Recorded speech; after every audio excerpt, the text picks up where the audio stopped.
ಯಶು, ನಾನು ನಿನಗೆ ಯಾವತ್ತೂ ಹೇಳ್ತಾ ಇದ್ದೆ, ಯಾವುದೇ ಕಾರಣಕ್ಕೂ ನಾವು ಸುಧಾಕರ್ ಸ್ನೇಹನ ಬಿಡಬಾರ್ದು ಅಂತ. ನೆನಪಿದೆಯಾ? ಸ್ನೇಹ ಬಿಡು ಅಂತ ಹೇಳಿಲ್ಲ ರಘು, ವ್ಯವಹಾರ ಇಟ್ಕೊಳ್ಬೇಡ ಅಂತ ಹೇಳಿದ್ದೀನಿ. ಯಾವುದೇ ವಿಚಾರದಲ್ಲೂ ನಾವು ಅವನನ್ನು ಅವಲಂಬಿಸೋದಕ್ಕಾಗಲ್ಲ. ನಂಬಿಕಸ್ತ ಅಲ್ಲ ಅವನು ನಿನ್ನನ್ನು ಕೆಲವು ವಿಚಾರದಲ್ಲಿ ದಾರಿ ತಪ್ಪಿಸಿದ್ದು ನಿನಗೆ ನೆನಪಿರಬೇಕು ಅಲ್ವಾ? ದೇವ್ಕಿ ವಿಚಾರದಲ್ಲಿ ಎಂಥ ಡಬಲ್ ಗೇಮ್ ಮಾಡ್ದ. ಆ ವಿಚಾರದಲ್ಲಂತೂ ನಾನು ಅವನನ್ನು ಯಾವತ್ತೂ ಕ್ಷಮಿಸಲ್ಲ. ನಿಜ ಯಶು, ಸೂಜಿ ಚುಚ್ಚುತ್ತೆ ಅಂತ ಅದನ್ನು ಎಸೆಯೋಕ್ಕಾಗುತ್ತಾ?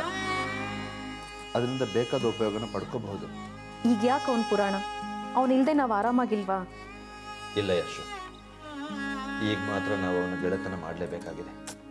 ಅಂಥ ಅನಿವಾರ್ಯತೆ ಏನಿದೆ ರಘು? ಅನಿವಾರ್ಯತೆ ಮಾತ್ರ ಅಲ್ಲ ಯಶು, ಈಗ ನಾವು ಚೇತನ ಬಿಡಿಸ್ಕೋಬೇಕು ಅಂದರೆ ಸುಧಾಕರ್ ಅದಕ್ಕೆ ಅಂಪೈರ್ ಆಗಿದ್ದಾನೆ. ರೂಪ ಬದುಕಿದಾಳಂತೆ.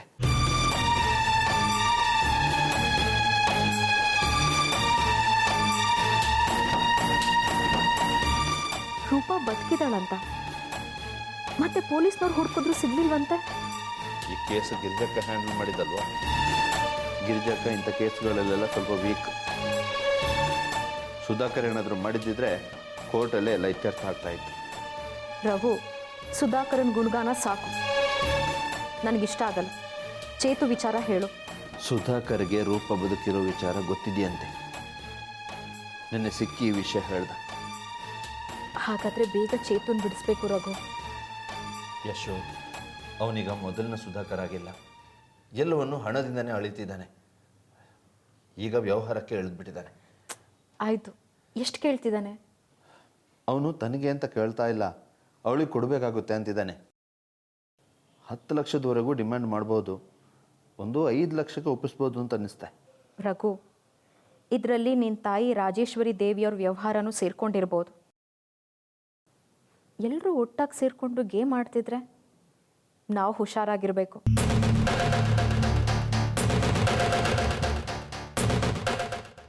ನಿನ್ನಮ್ಮ ಮಗನಿಗೆ ತಾಯಿಯಾಗಿ ಇನ್ನೂ ಉಳ್ಕೊಂಡಿಲ್ಲ ಅಂದ್ಕೊಂಡಿದ್ದೀನಿ.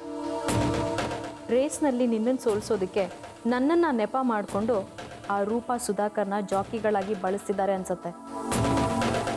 ನಾವೀಗ ದುಡ್ಡಿನ ಮುಖಾಂತರನೇ ಅವ್ರ ಕುದುರೆನ ಕತ್ತೆ ಮಾಡಬೇಕು. ದುಡ್ಡಿನ ಮುಖ ನೋಡಬೇಡ ರಘು, ಬಿಡ್ ಮಾಡು ನೀನು. ಚೇತು ಗೆಲ್ತಾನೆ.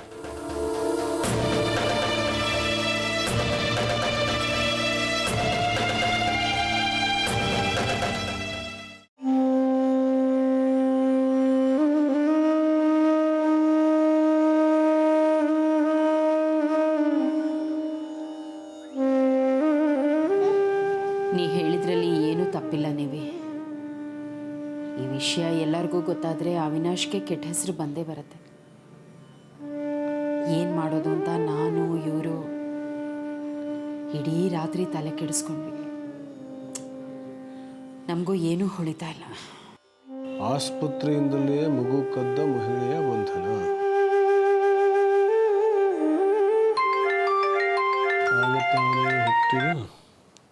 ಹಲೋ ಅಣ್ಣ, ನಾನು ದೇವ್ಕಿ. ಹಾಂ, ಹೇಳು ದೇವ್ಕಿ. ಹೇಗಿದ್ದಾರೆ ವಾಸು? ಚೆನ್ನಾಗಿದ್ದಾರೆ, ಇಲ್ಲೇ ಇದ್ದಾರೆ. ಜಯನಗರಕ್ಕೆ ಬಂದಿದ್ವಿ, ಹಾಗೆ ನಿಮ್ಮನೆಗೂ ಬಂದು ಹೋಗೋಣ ಅಂತ ಅನ್ಕೊಂಡ್ವಿ. ಎಲ್ಲ ಮನೇಲೇ ಇದ್ದಿರ್ತಾನೆ? ಅಯ್ಯೋ, ಇನ್ನೇನು ಫಾರಿನ್ ಟೂರ್ ಹೋಗಿದ್ದೀವಿ, ಇಲ್ಲೇ ಇದೀವಿ, ಬನ್ನಿ. ಸರಿ, ಇನ್ನೊಂದು 1/4 ಗಂಟೆಲಿ ಅಲ್ಲಿರ್ತೀವಿ. ಓ ಎಸ್, ಬನ್ನಿ ಬನ್ನಿ ಬನ್ನಿ ಬನ್ನಿ. ಪದ್ಮ, ದೇವಕಿ ವಾಸು ಬರ್ತಿದಾರಂತೆ. ಇಲ್ಲೇ ಜಯನಗರದಲ್ಲಿದ್ದಾರಂತೆ. ಇನ್ನೊಂದು 1/4 ಗಂಟೆ ಇಲ್ಲಿ ಬಂದ್ಬಿಡ್ತಾರಂತೆ. ಪದ್ಮ, ಏನಾದ್ರು ತಿಂಡಿ ಮಾಡ್ಬೇಕಲ್ಲ, ಏನು ಮಾಡ್ತೀಯ? ಬಿಸಿ ಬಿಸಿಯಾಗಿ ಪೊಂಗಲ್ ಮಾಡು. ದೇವಕಿಗೆ ಪೊಂಗಲ್ ಅಂದ್ರೆ ತುಂಬ ಇಷ್ಟ. ತುಂಬ ಖುಷಿಲಿದ್ದಾಳೆ ಕಣವಳು. ರೀ, ಮಗುನೇನ್ರಿ ಮಾಡೋದು?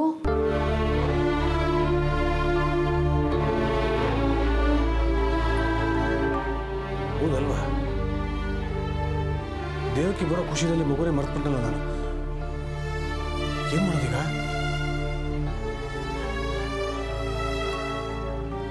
ಎಂತ ಕೆಲಸ ಆಗುತ್ತಲ್ಲ.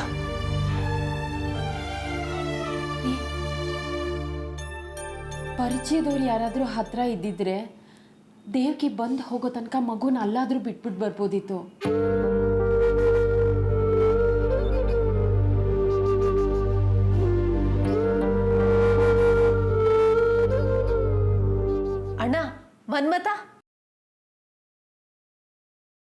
ಹೌದಲ್ವಾ?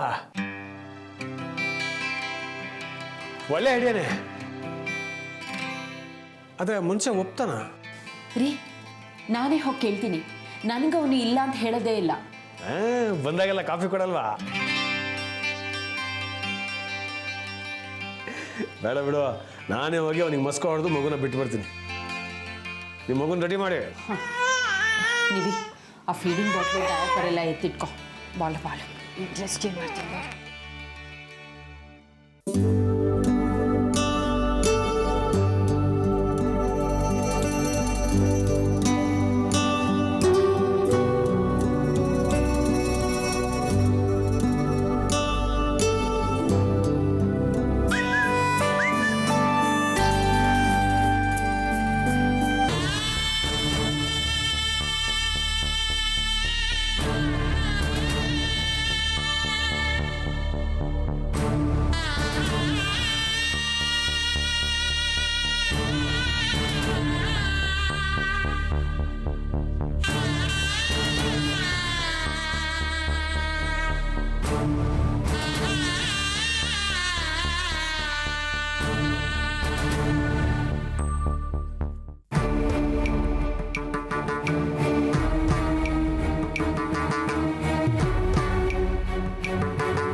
ಚಂದ್ರು, ಯಾವನು ಸುಳ್ಳಂಶದವನು? ನನ್ನ ಹೆಸರು ಇಟ್ಟು ಕೂಗ್ತ್ಯಾ? ಎಷ್ಟು ಧೈರ್ಯ ನಿನಗೆ? ನಾನು ರೀ ವಿದ್ಯಾಧರ್. ವಿದ್ಯಾಧರ್ ಪಂಡಿತನಾ? ಪಂಡಿತ್ರಾ? ಬಂದೆ.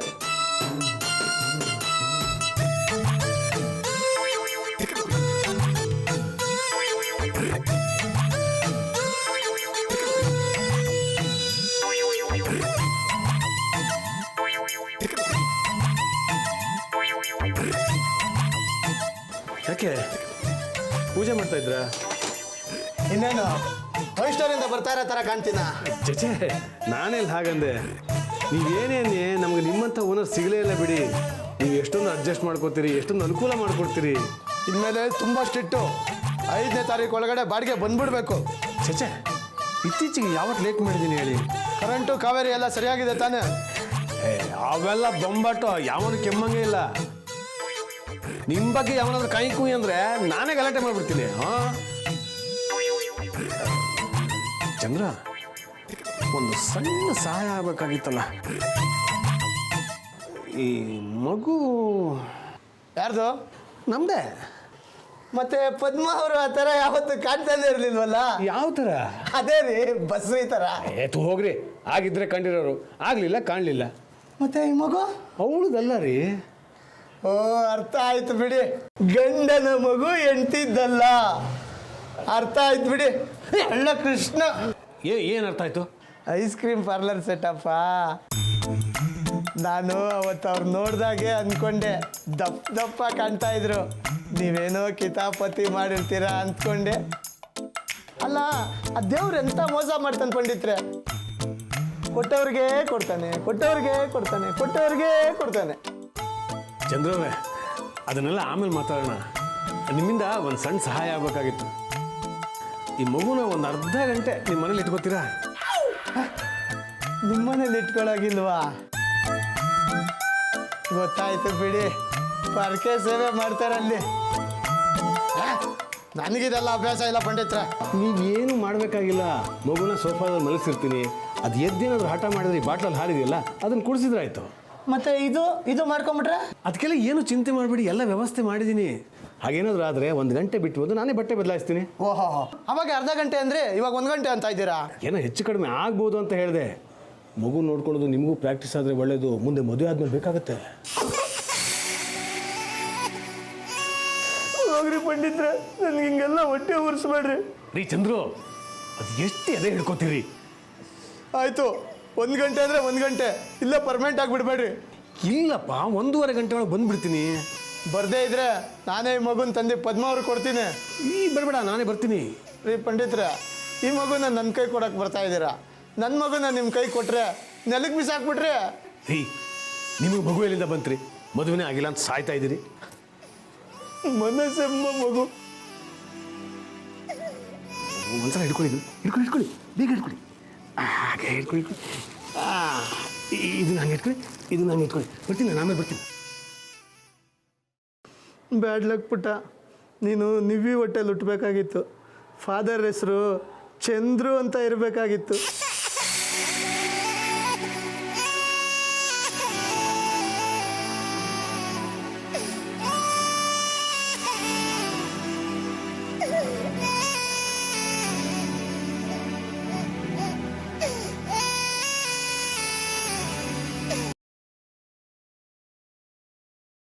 ರೂಪ ಬ್ಯಾಂಗ್ಳೂರಲ್ಲೇ ಇದ್ದಾಳೆ, ಆದರೆ ಎಲ್ಲಿದ್ದಾಳೆ ಅಂತ ಗೊತ್ತಿಲ್ಲ ಅಂದರೆ?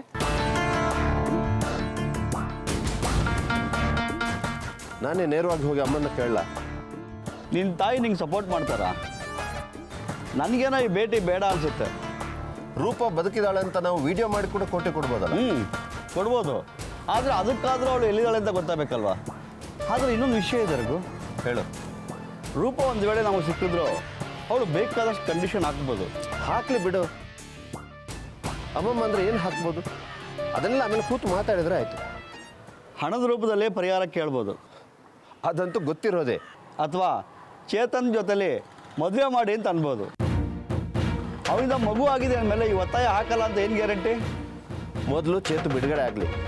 ಆಗಲ್ಲ ರಘು. ಮೊದಲು ವಿಷಯನ ಯಶೋಧರ್ ಕಿವಿಗೆ ಹಾಕು. ಇವಾಗ ಎಲ್ಲ ಒಪ್ಪಿ ನಾಳೆ ಚೇತನ್ ಬಿಡುಗಡೆ ಆದಮೇಲೆ ಆಗಲ್ಲ ಅಂತ ಹೇಳಿದ್ರೆ ನಾನು ಏನು ಮಾಡಲಿ? ಹಾಗೆಲ್ಲ ಏನೂ ಆಗಲ್ಲ ಸುಧಾಕರ್. ಯಶೋಗೆ ಚೇತು ಬಿಡುಗಡೆ ಆದರೆ ಸಾಕು ಅನ್ನಿಸ್ಬಿಟ್ಟಿದೆ. ಆಮೇಲೆ ಮದುವೆ ವಿಚಾರದಲ್ಲಿ ಅವಳು ತಕರಾರು ಮಾಡಲ್ಲ. ಈ ವಿಚಾರದಲ್ಲಿ ನಾನಂತೂ ನಂಬಲ್ಲ. ಯಾಕೆಂದರೆ ಯಶೋಧ ಅವರು ಎಷ್ಟು ಹಠ ಸ್ವಭಾವ ಅಂತ ನನಗೆ ಗೊತ್ತು.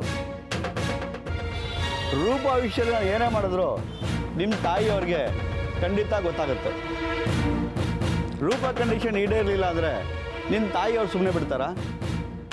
ಯಶೋಧ ಅವ್ರು ತಪ್ಪು ತಿಳ್ಕೊಳ್ಳಲ್ವಾ? ಸುಮ್ಮನೆ ಎರಡು ಕಡೆಯಿಂದ ಕಿರಿಕಿರಿ. ಸರಿ, ಯಶೋಧನ ಕೇಳ್ತೀನಿ. ಅವಳು ತಮ್ಮನ ಭವಿಷ್ಯನ ಅವಳು ನಿರ್ಧಾರ ಮಾಡಿ. ಹಾಂ ಸುಧಾಕರ್, ಮನೆ ವಿಚಾರ ಏನು ಮಾಡಿದೆ? ವಿದ್ಯಾಧರ್ ಅವ್ರನ್ನ ಕೇಳಿದ್ಯಾ? ಕೇಳಲಿಲ್ಲ, ಒಪ್ತಾರೆ ಅಂತ ಅನಿಸುತ್ತೆ. ಹಾಗೆ ಅಂದ್ಕೋಬೇಡ, ಅವರೆಲ್ಲರೂ ತುಂಬ ಜಿಗುಟು. ಹಾಗಾದ್ರೆ ಒಂದು ನಿಮಿಷ ಇರು, ನಾನು ಫೋನ್ ಮಾಡಿ ಮಾತಾಡ್ತೀನಿ. ಬೇಡ ಬಿಡು, ನೇರವಾಗಿ ಸಿಕ್ಕಿ ಡೀಟೇಲಾಗಿ ಮಾತಾಡ್ತೀನಿ. ಅಂದಾಗೆ ಇದಕ್ಕೂ ಕಮಿಷನ್ ಇದೆ ತಾನೇ? ಓ ಶೋರ್. ಹಾಗಾದರೆ ನಿನ್ನ ಕೆಲಸ ಈಡೇರ್ತು ಅಂತ ಅನ್ಕೋ.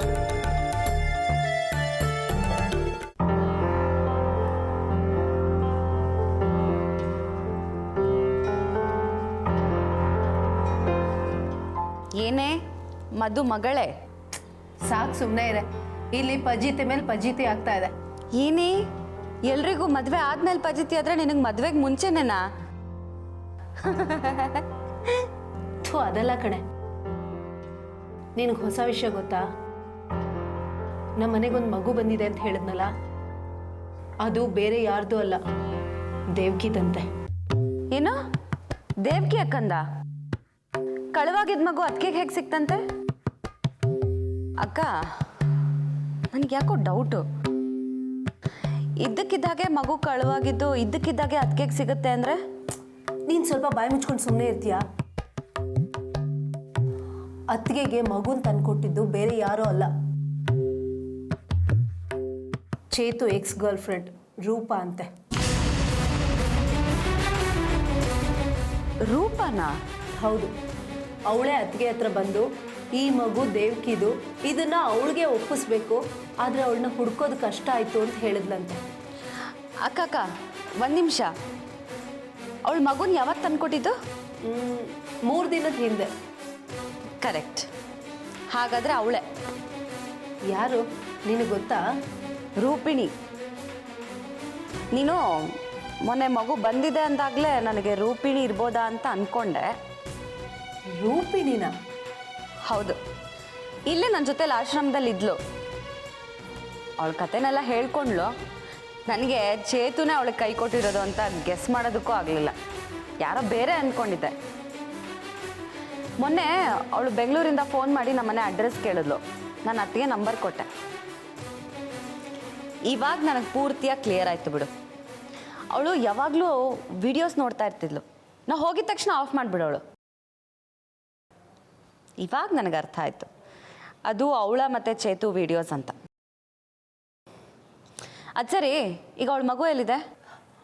ಈಗ ನಮಗಿರೋ ತಲೆನೋವು ಅದೆಲ್ಲ ಕಣೆ. ದೇವ್ಕಿ ಮನೆಗೆ ಬರ್ತಿದ್ದಾಳೆ.